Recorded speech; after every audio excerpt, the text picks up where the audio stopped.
వల్లంకొడి SI బొడ్డు దేవిని suspend చేయాలంటూ మండల కేంద్రమైన వేపాడలో దళిత సంఘాల ఆధ్వర్యంలో బుధవారం చేపట్టిన ధర్నా నిరసనలతో మండల కేంద్రమైన వేపాడ వల్లంపూడి జంట గ్రామాల ఉలిక్కిపడ్డాయి. రాష్ట్ర దళిత కూలీ రైతు సంఘం ప్రధాన కార్యదర్శి ప్రముఖ న్యాయవాది గాలి ఈశ్వరరావు పిలుపు మేరకు మండలంలోని దళిత సంఘాలన్నీ ఏకమై ధర్నాతో పాటు తమ నిరసనను వ్యక్తం చేశారు.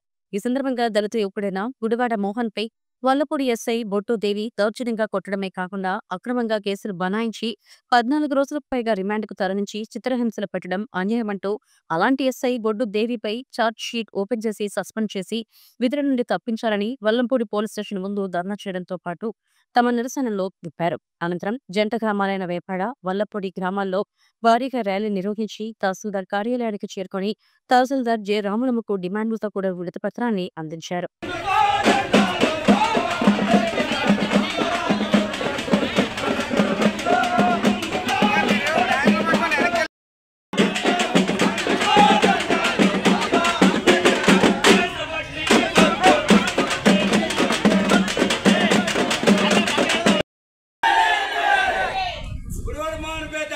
గాయపరిచిన బొడ్డుదేవి ఎస్ఐ గారిని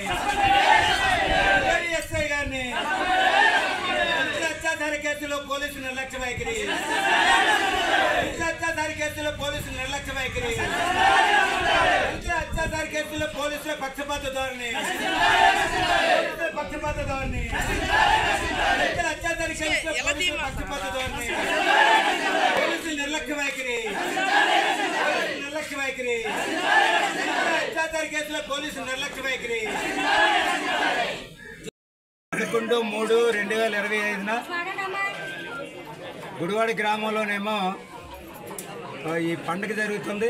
పండుగ సందర్భంగా కూడా గుడివాడ మోహనేమో 11/3/2025 రాత్రి 8:30 గంటలకేమో మిడతాన శనిబాబు కొట్లోనేమో వాటర్ బాటిల్ ఏమో తీసుకొని అక్కడేమో దూరంగా ప్రోగ్రాం అవుతుంది. ఈయనేమో నిలబడి ఏమో తాగుతున్నాడు. తాగిన అసామీనేమో ఎస్ఐ గారు వచ్చేమో ముందేమో ఎందుకురా ఇక్కడ నిలబడ్డావు లంజా కొడుక అనేమో కర్రతో వెనకని కొట్టడం జరిగింది. ఎందుకు మేడం నన్ను కొడుతున్నావని అడిగితే నువ్వు ఎస్ఐ వాడు కదరా, పొగరెక్కువ నన్నే ప్రశ్నిస్తావా లంజా కొడుక అనేమో కర్రతోనేమో ఇక్కడ నుదుటి మీద కొట్టింది. ఆ సందర్భంగా ఏంటంటే ముఖం అంతా రక్తం అయిపోయింది. ఆ రక్తం అయిపోయిన దాన్నేమో ప్రశ్నిస్తే ఆ తర్వాత హాస్పిటల్కి వెళ్ళాడు, ఎస్కోట్ హాస్పిటల్ కూడా ఎమ్మెల్సీ చేయడం జరిగింది. ఎమ్మెల్సీలో కూడా వూండ్ సర్టిఫికేట్ ఆల్రెడీ ఉంది.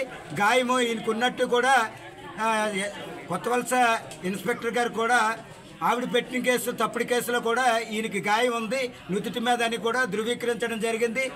వీళ్ళేమో దౌర్జన్యంగా కూడా ఎల్కోట్ పోలీస్ స్టేషన్కి వెళ్ళి మళ్ళీ వీళ్ళు కొట్టడం జరిగింది. అక్కడి నుండేమో తప్పుడు కేసులోనేమో అరెస్ట్ చేసి కోర్టులో ప్రొడ్యూస్ చేయడం, కోర్టు నుండేమో సెంట్రల్ జైలుకి తీసుకెళ్ళడం, సెంట్రల్ జైల్లో కూడా పోలీసులతోనేమో ఇన్ఫ్లుయెన్స్ చేసేమో వీళ్ళు కొట్టడం జరిగింది. వీళ్ళు కొడితే హైకోర్టులోనేమో వీళ్ళ అమ్మగారేమో వీళ్ళ నాన్నగారు రిట్టేసి వీళ్ళు కొడతానంటే అక్కడి నుండి ఆపేయడం జరిగింది. చాలా అన్యాయం జరిగింది. ఈరోజు ఏంటంటే మా తాలూకా నిరసనకి ఎస్ఐ గారు ఎవరైతే గుడివాడ మోహన్ని గాయపరిచిన ఎస్ఐ గారు ఉన్నారో ఆవిడనేమో సస్పెండ్ చేయాలి, ఆవిడ పైనేమో ఛార్జ్ షీట్ దాఖలు చేయాలి, ఈ బాధితుడికేమో న్యాయం చేయాలి. ఈ డిమాండ్ల మీద ఏమో నిరసన చేయడం జరిగింది. అలాగే ఆంధ్రప్రదేశ్లో ఎస్సీ రిజర్వేషన్ ఉపకులాలకు వర్గీకరణ చేసిన చట్టాన్ని రద్దు చేయాలి. బాధిత కుటుంబాలకి సాక్షులు కూడా రక్షణ కల్పించాలి. పోలీసు తాలూకా అత్యాచార కేసుల్లో, దళితుల అత్యాచార కేసుల్లో పోలీసులు నిర్లక్ష్య ధోరణి నశించాలని డిమాండ్ చేస్తూ మేమేమో తహసీల్దార్ గారికి ఏమో వినతిపత్రం ఇవ్వడం జరిగింది. ఈ వినపత్రం ఏమో కలెక్టర్ గారికి, ఎస్పీ గారికి, డిఐజీ గారికి, డీజీపీ గారికి, చీఫ్ మినిస్టర్, హోమ్ మినిస్టర్, ఇతర ఉన్నతాధికారులకు కూడా పంపమని కోరడం జరిగింది.